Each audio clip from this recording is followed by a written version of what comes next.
हर वो व्यक्ति जो जन्म जन्मांतर से गुरुदेव का सहयोगी रहा, उसको गुरुदेव ने बहुत गंभीरता के साथ सही जगह पर सही समय पर ला करके खड़ा कर दिया है। सिर्फ अवसर इस बात का है कि हम लोगों को जो जिम्मेवारी दी गई है, जो भूमिका दी गई है, जो कर्तव्य दिया गया है, जो दायित्व दिया गया है, उसका निर्वहन हम लोग सही तरीके से कर सकें। आज की तारीख में यदि कोई आपसे कहे कि आप लोग दीप यज्ञ में गए थे, तो आप मना कर देना। आप कहना हम लोग दीप यज्ञ में नहीं गए थे, हम लोगों का प्रमोशन हो रहा था, हम प्रमोशन की पार्टी अटेंड करके आ रहे हैं। आप में से हर व्यक्ति को गुरुदेव ने अपना सहयोगी बनाने के लिए बुलाया है, हर व्यक्ति को देवता बनाने के लिए बुलाया है, हर व्यक्ति को ये कह करके बुलाया है कि इस घड़ी में हम में से हर व्यक्ति को उस जिम्मेवारी को, उस कर्तव्य को, उस दायित्व को लेने की आवश्यकता है जो आज की परिस्थितियां पुकार रही हैं। ये जो समय है वो इसी पुकार को लेकर के आया। दोस्तों, कुछ समय ऐसे होते हैं जो भगवान व्यक्तिगत दृष्टि से आवाज लगाते हैं। आपको कोई इनविटेशन देना हो तो इनविटेशन देने के लिए आपको ईमेल से भी भेजा जा सकता है, पोस्ट भी किया जा सकता है, व्हाट्सएप से भी भेज सकते हैं, एसएमएस भी कर सकते हैं, नोटिफिकेशन भी लगा सकते हैं, सर्कुलर भी भेज सकते हैं। पर कुछ इनविटेशन ऐसे होते हैं जिनको हम लोग देने के लिए जाते हैं, और कुछ इनविटेशन ऐसे होते हैं जिनको हम लोग कहने के लिए जाते हैं। सिर्फ देने के लिए नहीं जाते, कहने के लिए जाते हैं कि यदि आप नहीं आओगे तो थोड़ा बुरा लगने वाला है। ये जो हमारे घर की शादी है, जो हमारे घर का विवाह है, आपके घर में शादी होती है तो हम लोग राह चलते व्यक्ति को थोड़ी बुलाते हैं कि आइए जरा हमारे घर में बैठ जाइए, शादी होने वाली है। हम उसको बुलाते हैं जिसके साथ जन्म जन्मांतर का संबंध रहा, जिसके साथ हम लोगों के लंबे समय की साझेदारी रही। ये समय ऐसा है कि गुरुदेव ने उनको बुलाया है जिनके साथ जन्म जन्मांतर की यात्रा रही।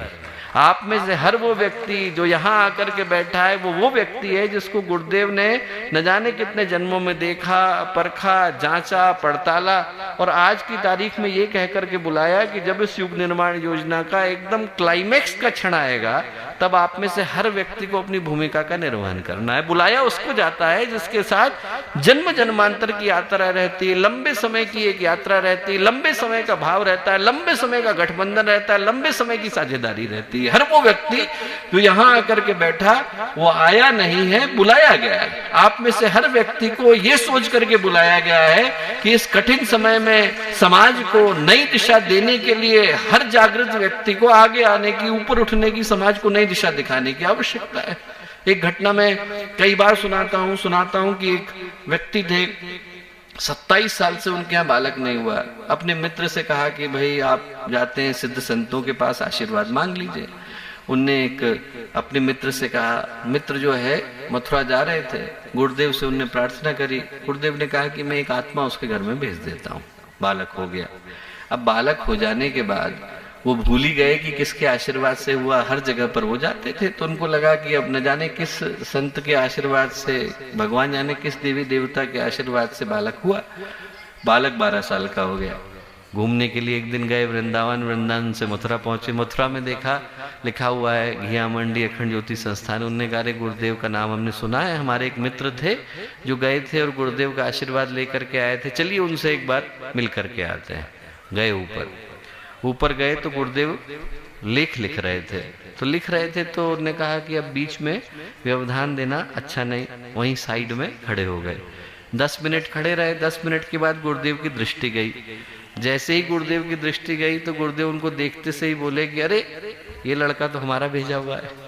अब आप सोच करके देखिए, जिस व्यक्ति को ये भी नहीं पता कि गुरुदेव का नाम क्या है, जिस व्यक्ति को ये भी नहीं पता कि हमारी गायत्री परिवार में भूमिका क्या है, उस आत्मा को गुरुदेव ने जन्म दिया, खींच करके बुलाया। आज की तारीख में इतनी ज्यादा कठिनाई है, न जाने कितनी ट्रेनें कैंसिल हुई, न जाने कितनी तकलीफें हुई। इतनी सारी चुनौतियों के मध्य में आज जो 10,000 युवा यहाँ आकर के बैठे हैं, उनमें से एक भी व्यक्ति बिना गुरुदेव का बुलाया हो सकता है? हर वो व्यक्ति जो यहाँ आकर के बैठा है उसको यही सोचने की आवश्यकता है कि हमें तो व्यक्तिगत आमंत्रण देकर के बुलाया गया है। हमारा नाम स्टेज से लिया गया नहीं लिया गया फर्क नहीं पड़ता, हमारे को किसी ने याद किया नहीं किया फर्क नहीं पड़ता। गुरुदेव ने हमें देखा, माता जी ने हमें देखा, माँ गायत्री ने हमें देखा और खींच करके बुलाया, और ये सोच करके बुलाया कि इस कठिन समय में भगवान का साथ देने के लिए कौन खड़ा होता है। युग में भगवान एक ही बार बुलाते हैं, और जब बुलाते हैं तो किसी बड़े काम के लिए नहीं बुलाते, भगवान छोटी छोटी चीज के लिए बुलाते हैं। रीछ वानरों से भगवान ने पत्थर मांगे थे, ग्वाल बालों से लाठियां मांगी थी, सुदामा से सत्तू मांगा, गिलहरी से बालू मांगी थी, शबरी से बेर मांगे थे, और द्रौपदी से तो अन्न का एक दाना मांगा। बड़ी चीज भगवान ने किसी से नहीं मांगी। भगवान ये देखने के लिए नहीं मांगते कि आप क्या देते हैं, भगवान ये देखने के लिए मांगते हैं कि आप किसको देते हैं और कब देते हैं। महत्वपूर्ण ये नहीं है कि हमने क्या दिया, महत्वपूर्ण ये है कि हमने किसको दिया और कब दिया। एक कहानी आती है, पेशवा बाजीराव की, बड़े प्रसिद्ध राजा हुए, जा रहे थे, रास्ते में जाते जाते उन्होंने देखा कि एक बालक खड़ा हुआ है, फटे हुए वस्त्र है। उनने अपने मंत्री जी से कहा कि मंत्री जी आप एक कपड़ा फाड़ के इसको दे दो। मंत्री जी ने कहा हाँ मालिक दे दूंगा मैं। उनको लगा कि शायद सुना नहीं, दोबारा से कहा, बोले कपड़ा फाड़ के दे दो, बोले हाँ मालिक दे दूंगा।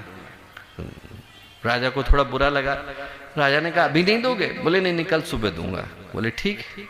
अगले दिन राजा को लगा कि शायद मंत्री कहीं मेरी बात माने ना माने, तो राजा ने मंत्री जी को बुला करके पूछा कि क्यों भाई आपने उस लड़के को कपड़ा दे दिया था? बोले जी मालिक 5 गांव दे दिए। 5 गांव क्यों दिए? बोले अरे साहब कपड़ा फाड़ के तो मैं भी दे सकता था, आप पूरे भारत के राजा है, आप दें तो आपके कद के बराबर तो देना का होना चाहिए। बोले आप राजा है, पेशवा बाजीराव है, नीचे से लेकर ऊपर तक आप ही का शासन है, तो आपके बराबर मूल्य का तो होना चाहिए, इसलिए कपड़ा फाड़ करके देने के बजाय 5 गांव दिए। वो जो बालक था जिसको कपड़ा फाड़ करके देना था, उसका नाम उस दिन के बाद से उस परिवार का नाम फड़के हो गया। जो महाराष्ट्र में हम लोग सरनेम देखते हैं फड़के, वो सरनेम वहीं से आया। वो सरनेम यहाँ से आया कि जो कपड़ा फाड़ करके देना था उसकी जगह पर 5 गांव दे दिए। तो राजा यदि देते हैं और 5 गांव देते हैं, भगवान देंगे तो कितना देंगे? आप सोच के देख, भगवान के सहयोग के लिए जो खड़ा होगा उसको जब भगवान देते हैं तो उसी अनुपात में देते हैं जिस अनुपात में हम भगवान के सहयोग के लिए खड़े हुए।